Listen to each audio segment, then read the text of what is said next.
Ignition sequence start. 6, 5, 4, 3, 2, 1, 0. All engine running. We have a liftoff. Liftoff on Apollo 11. In his famous research paper, Gears from the Greeks, historian Derek De Solla Price put forward a stunning theory regarding the device known as the Antikythera Mechanism. Contact light. That the origins of our modern-day engineering achievements, what he called our recent age of high technology, could be found in this ancient device. He theorised that the profession of clock and instrument making had acted as a silent carrier of a larger and much older technology tradition. That embedded in the daily output of clockmakers were the fundamental elements of modern engineering, such as gearing, linkages, shafts and bearings. Some of the key elements that had led to the scientific and industrial revolutions, and then everything that had followed. Clockmakers, he said, had played a crucial role in the emergence of our modern world, and that the clockmaking tradition itself was part of a distinguished main line of technology that could be directly traced all of the way back to the Antikythera mechanism. The ancient Greeks had written the original language of the mechanical engineer, and had left behind a record of it in this incredible device. A calculating machine that used complex mathematics and precise engineering to model the ancient Greek understanding of the cosmos.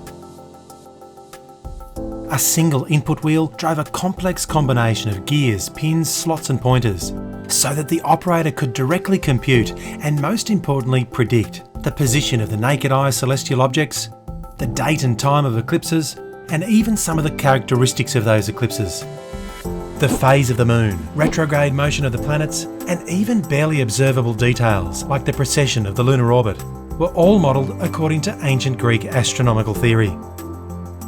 For our modern understanding of the history of science and technology, it's likely to be the single most important object ever uncovered from ancient times. Now, I should point out that this is not the first time that someone has made a version of the Antikythera mechanism. In fact, far from it. There have been more than a dozen reproductions that I'm aware of, the most notable of which are the two constructed by Michael Wright. But as far as I'm aware, no one has fully documented the construction process on video, showing all of the engineering details and challenges as they would have been experienced by the original maker. Now, you're going to want to see me complete the project within a reasonable time frame, so I'll mostly use the usual power tools that you've seen in previous videos. But there will also be plenty of opportunity to investigate some of the construction as it would have been undertaken by the original maker more than 2,000 years ago.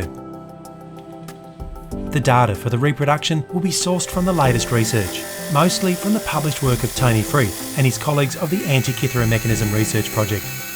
I've used his published gear schematics and dimensions, together with the raw scan data, to generate what I think is a faithful CAD model of the mechanism. You can find links to that research in the description box below. Of course, after so much time underwater, a lot of those dimensions are quite uncertain, and you'll be able to see for yourself that a lot of the engineering detail in the scans is obscured, corroded, or simply missing. So a lot of the fun of building this reproduction is going to be had in figuring out exactly how the original maker solved each problem. Now, for materials, the device was mainly constructed from a low tin bronze. The closest modern equivalent is a particularly expensive material in my part of the world, and it's probably not an authentic match anyway. So while I will cast the raw stock for some of the parts from a homemade bronze, for convenience, I'll make the majority of the device from commercially available brass stock. Either choice should deliver similar mechanical properties to the original, and I think will be consistent with the spirit of the overall device. Now, there were of course no threaded fasteners used in the original. It mainly has rivets, pins, latches and solder to hold everything in place, with a wood casing providing the overall supporting structure.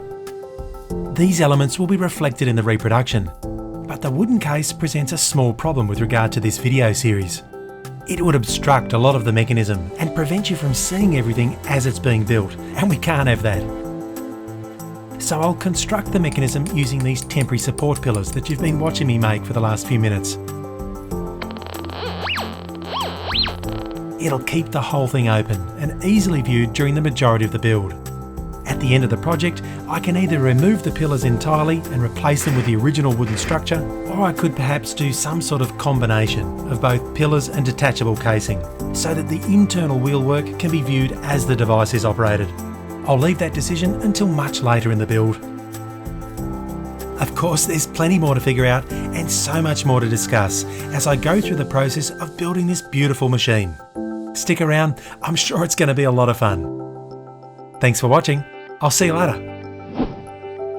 Now if you'd like to help me make these videos and you're not sure if you can go through an entire year without seeing something a bit closer to modern horology, then I've got just the thing for you. Commencing from February 2017, a modern reproduction of the second oldest geared mechanism from antiquity, the device known as the Byzantine sundial calendar, also known as the London sundial calendar.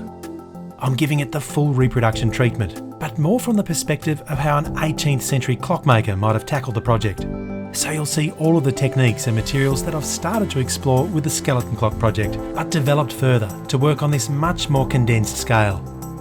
Patrons get the same deal as for the first Patron Series project: exclusive access to the build videos, free plans for the Patron Series projects, and of course the added bonus that one lucky patron will get to keep the finished project at the end of the build. Visit patreon.com/Clickspring to find out more. Thanks again for watching. I'll catch you on the next video.